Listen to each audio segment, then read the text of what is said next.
In the world of email marketing, there's a really good analogy that I think is worth thinking about, because when you start thinking about this, it influences the way you act, which directly controls the amount of success you get from your email marketing.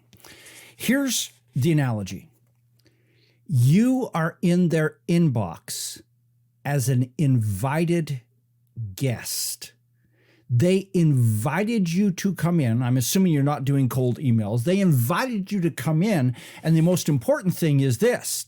If you want to stay there, if you want to continue to be there over and over again, you need to behave appropriately. So not only to stay in their inbox that time, but to keep getting invited back over and over and over and over again. Those long-term friends, you keep enjoying dinner with them week after week, day after day, for many, many years, because those friends can then make all the difference in your life. So let's talk about some things that analogy shows us about behaving well when you're there, when you are an invited guest in their email box. All right. Number one, show me that you know me. In other words, make sure that the emails that you send them are relevant to them and their lives. You can't just get them on your email list and start sending them everything that you possibly want to talk about or possibly want to sell them in the future. So how do you do that? Well, the first one is through segmentation.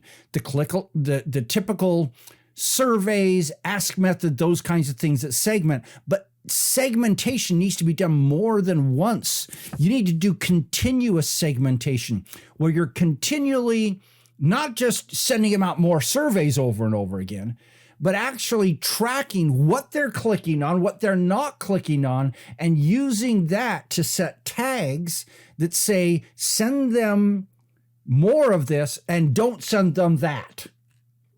I've talked about that in a previous video.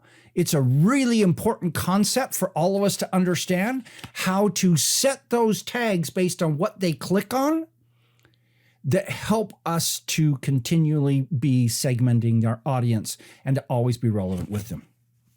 Next, be polite. Now, what do I mean by being polite? Well, first off, you got to be non-offensive, which means you got to carefully choose what it is that you say. Now, some people say that's part of my brand. You know, I swear, or I talk bluntly about these political issues, or I try to offend people, and my people love me when I do that. And it's like, okay, that may be right for you. It's not right for me, and it's not right for most people. And so, you know, I'm just going to step back and say, if you're seriously considering that, better make sure, number one, you got a thick skin. Number two, got a lot of money in the bank so that you can have that money to pay for you while you build that small group of people who will love you like crazy. But you know what? You're not going to instantly get a following that loves you like you could possibly do with if you took those behaviors out of your communications. Next, get their permission. This is part of being polite a little bit, but here's the way I think about it. When I'm in somebody's home and I need to go to the bathroom, I know there's a bathroom right there. I mean, I've been in enough houses. I know that's a logical place for a bathroom, but I don't just go in and start helping myself to their restroom facilities. I ask politely if I can do that. All right, how does this bridge over into email? Well, if I want to tell them a long story, if I want to give them more than like 4 or 5 sentences worth of copy, I'm going to ask them to give me permission to tell that story. How do you do that? Here's my email. It's got 4 or 5 sentences in. If you want to know more, click. And that click is them giving you permission to tell them the rest of the story. But I'm not going to send them an email that is 45 paragraphs long. Email's not the place to do that. Generally, occasionally we can get away with it, but you only do it occasionally. Most of your emails are short with a click to go someplace else. You're asking their permission to take up more of their time. Next, you got to add value to their life. So if you're a guest who just comes in and mooches and eats all their food and does nothing that makes them feel better about themselves, that gives them maybe information that entertains them, whatever it is, you're not going to get invited back over and over again. So your emails need to be regularly giving them value that will help them to achieve the transformation in their lives that you seek to provide them. And so what that really means, and the most important thing it means, is you can't send out sales-based emails over and over and over and over and over again. You got to take off the gas and primarily give them information, quality content that helps them to move towards that transformation. My belief is 4 out of every 5 emails that you send them should be value-oriented, not asking for a sell. So about 20% of your emails is the limit of what you can really do in terms of sending them a sales message. So I'm almost done here. Let me continue on here. Next, that help that you send them needs to be non-self-serving. So if they feel like, oh, he helped me with this, but what he's really trying to do is that just creates this ucky feeling within people.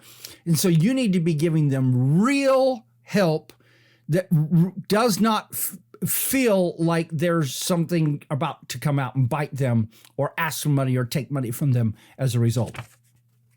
Next, give them the ability when you're going to send something like a launch or a lot of emails about something, give them the ability to opt out of that particular promotion. So let's say, for example, that you're coming up on a launch or you're coming up on an affiliate launch.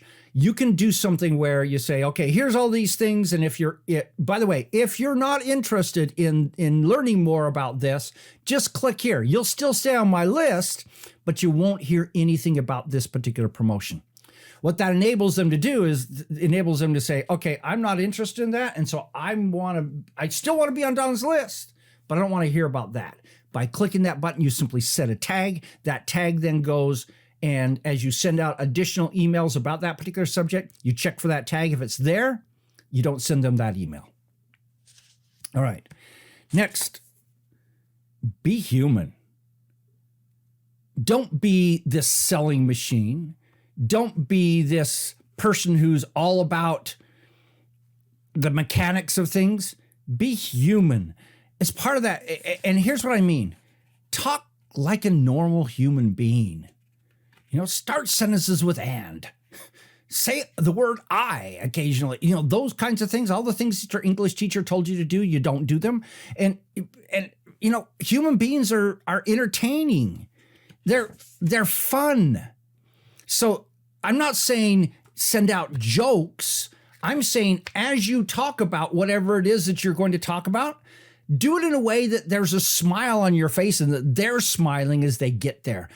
The old, you catch more flies with honey than vinegar, totally applies here. So if you're seen as a person who is entertaining, a little bit fun in the process of giving them that other information, which may be hard information to receive, maybe deep, technical information or something like that.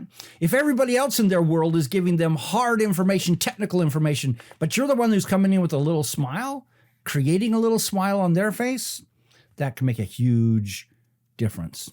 Final thing, be there regularly.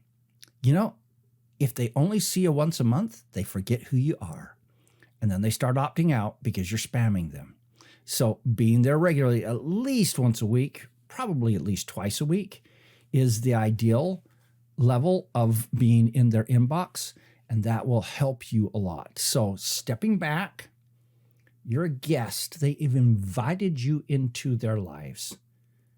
Act accordingly if you want to continue to be invited into their lives. What it really comes down to is be nice, be kind, be good, and don't be a jerk, a salesperson. It's classic this is the way we look at the world. All right? So what's your experience with all this? Have you found that secrets that enable you to better help your audience? Let me know in the comments. This is Don Crowther saying, just go do this stuff.